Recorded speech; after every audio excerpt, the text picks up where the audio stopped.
Benvenuti, oggi è mercoledì 25 giugno 2025. Il sole sorge alle 5:40 e tramonta alle 20:25. La luna si leva alle 5:07 e cala alle 20:59.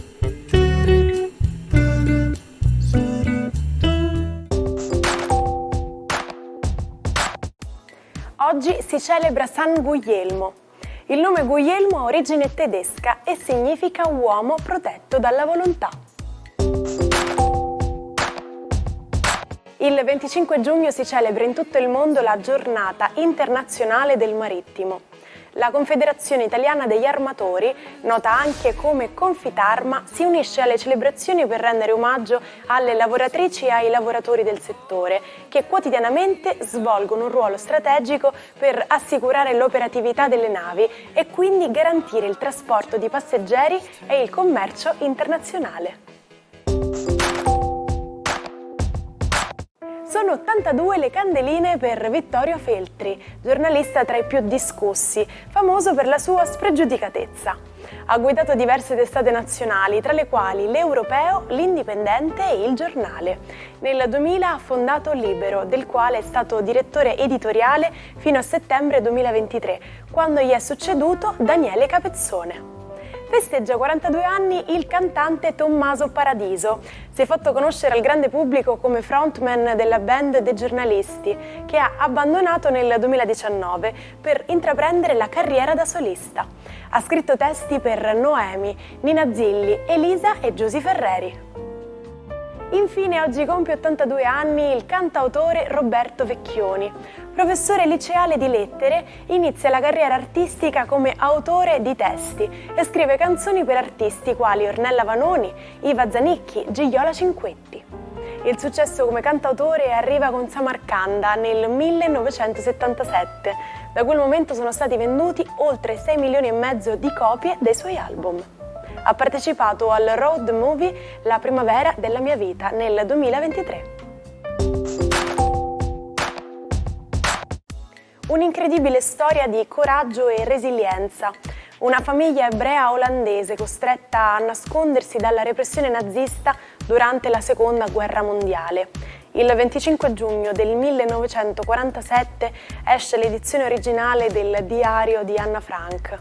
Questo toccante racconto, intitolato Il retrocasa, riunisce i pensieri e le esperienze di Anna Frank, una giovane di soli 16 anni che tristemente perse la vita nel campo di concentramento di Bergen-Belsen.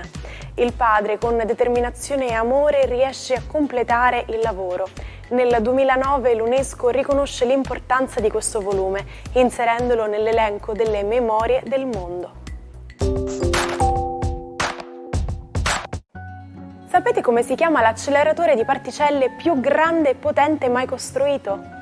Si chiama Large Hadron Collider, si trova al CERN di Ginevra e in poco più di 15 anni di carriera ha dimostrato l'esistenza del bosone di Higgs e battuto tutti i record di energia per le collisioni tra particelle. Ma c'è già chi pensa al futuro ed un nuovo acceleratore è in fase di costruzione. Dovrebbe raggiungere la lunghezza di 91 km contro i 27 del precedente, per sostituirlo intorno al 2040.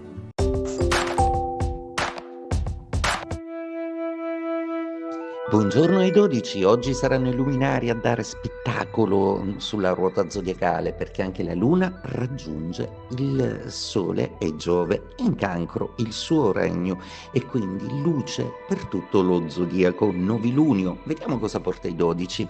Ariete, oggi se proprio non riuscivate a trovare la soluzione, un'illuminazione vi dirà qual è la strada. Probabilmente la strada vi consiglierà di prendere un pochino più alla leggera alcune cose del partner. Toro, per voi la giornata è splendida, anche la Luna partecipa a questo sodalizio luminoso che per voi si traduce in una voglia di comunicare affetto e di ritrovare un po' i legami di un tempo. Con una bella Venere che riceverà questa potenza planetaria, ecco che voi Toro state veramente bene, conservate e difendete questo momento per voi molto prezioso. Gemelli, per voi oggi